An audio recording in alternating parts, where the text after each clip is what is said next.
The fastest path to predictable strength gains is progressive overload. So here's your ultimate guide to rapid results like elite athletes.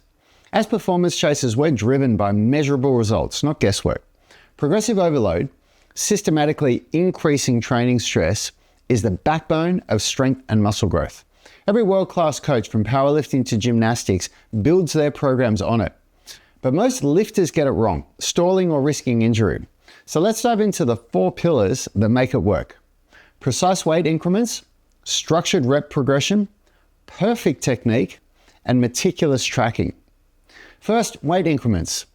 Big chain gyms often have equipment that jumps up high in weight increments, like 2.5 kilograms or 5 kilograms.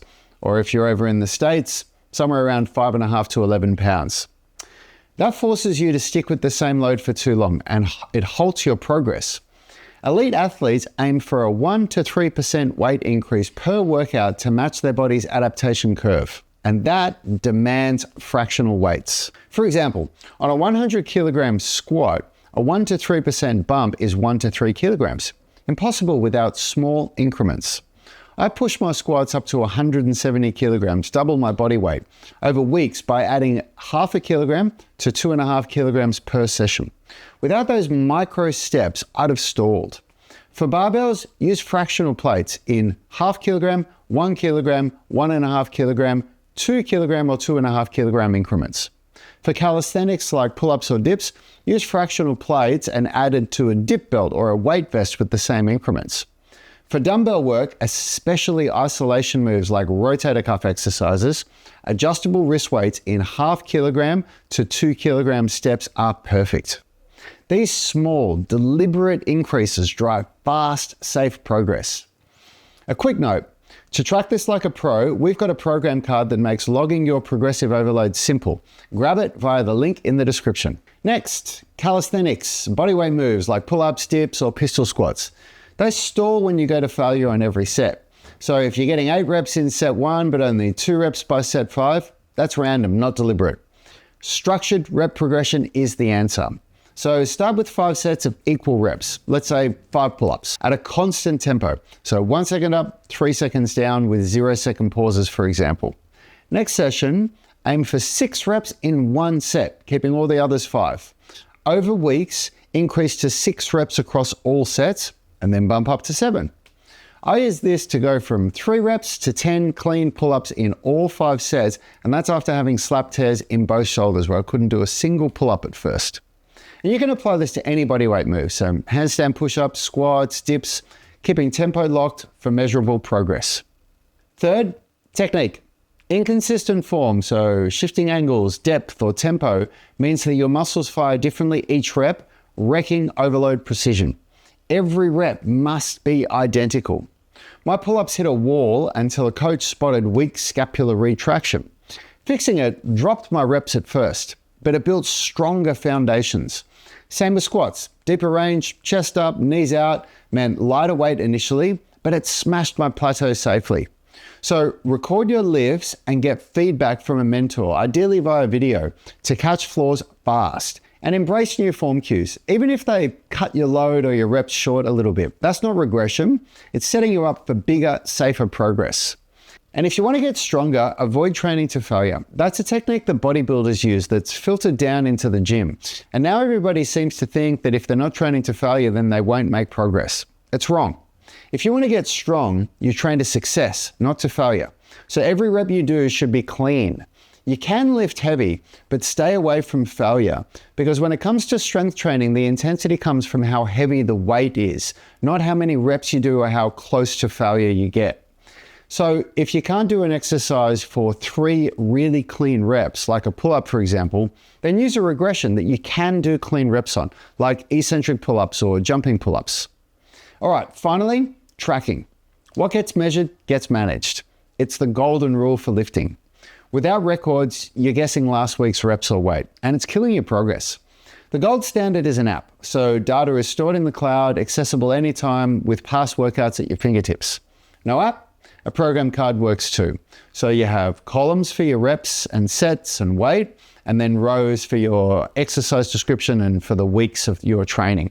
So typically 4 weeks per block to match training cycles. Here's what separates gym bros to elite athletes.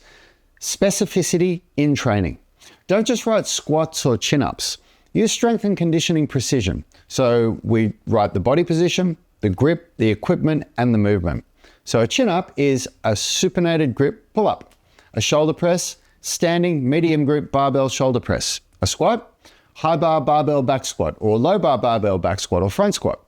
This ensures that you're overloading the exact movement pattern. Log all loading variables, so your weight that you lifted, the reps that you did, the amount of sets that you did, the tempo, like 3 seconds down, 0 second pause, 1 second up, 0 second pause, which would be written 3, 0, 1, 0. And also rest intervals. So for example, 90 seconds or 300 seconds. Tempo matters. So a 3010 tempo means that every rep follows that exact rhythm. No rushing. Rest intervals are key too. So shortening from, let's say, 3 minutes down to 1 minute, that can be overload, but only if planned and tracked. So for example, a program card might list high bar barbell back squat, 5 sets, 5 reps. Then you'll record your weight. It'll have the tempo listed, 3010, for example, which is that 3 second down or eccentric phase, 1 second up with no pauses between that, and 90 second rest between sets, for example. Next week, you could bump it from 100 to 100.5 kilograms, but only if your form is locked in. All right, let's put this all together. Pick a lift like a supinated grip pull-up. Baseline, get how many reps you can do for 5 sets with really good technique. So that means that you're going to have reps in reserve on each set. And then you're going to set your tempo. So 1 second up, concentric phase, 3 seconds down, for example. It's a good place to start. And 120 seconds rest. And here's a bonus tip. If you really want to get the most out of this, pair it with an antagonistic movement. So do your pull-ups, and then pair it with a shoulder press or a pike push-up or some sort of handstand push-up progression. It gives you longer rest before you have to do the next set of pull-ups, and you're really making use of the time. It's a very efficient way to train. Now, log it all in an app or a program card with exact details. Week 2, add a rep to 1 set, or half a kilogram, 1 kilogram to a dip belt, keeping the technique perfect. Record and review with a coach. And if your technique needs improvement, drop your reps or weight, and watch what happens to your progress. Each session should always build on the last, but not necessarily by adding weight or adding reps. Sometimes it's just by cleaning up your technique. And that brings me to my final note. You're not always going to move up in weight and reps. In fact, a really good way to plan a 4-week program phase, aka a mesocycle, is to start with week 1 and week 2 on a moderate load, lifting only 50 to 60% of the reps that you could do. Meaning, choose a weight you can do 10 reps, for example, but you only do 5 reps per set, but with flawless technique. Week 3, increase to a heavy load. So still stay away from failure, but maybe your weight now is a weight that is your 8 RM. So the weight that you could do 8 repetitions maximum for technical failure, not muscular failure. Make sure that you understand the difference. Technical failure of 8 RM is where your technique breaks down and you can't do any more reps with correct technique. Muscular failure is where you can't even move the bar anymore. And if you're doing your 8 RM in week 3, you're still going to do 5 reps. And then in week 4, you could increase to a very heavy load, maybe your 6 RM, for example, but you still only do 5 reps. And then when you do your next mesocycle, you repeat. So weeks 1 and 2 are a moderate load, week 3 is a heavy load, and week 4 is a very heavy load. Because you simply cannot train to failure in every workout. Your body won't handle it and you'll burn out, making progressive overload impossible to apply. By planning for ramp loading, like what I just described there, you can use progressive overload very effectively because it keeps you more consistent instead of just frying yourself in every workout. Progressive overload is just one of the 9 tools that we use in the Unified Movement System, which is a proven roadmap to fast, predictable strength and flexibility results. I've made a video for you breaking down the whole system. You can just click or tap the screen there to watch it. And also make sure you grab the downloadable program card to track your overload like an elite athlete. There's a link in the description.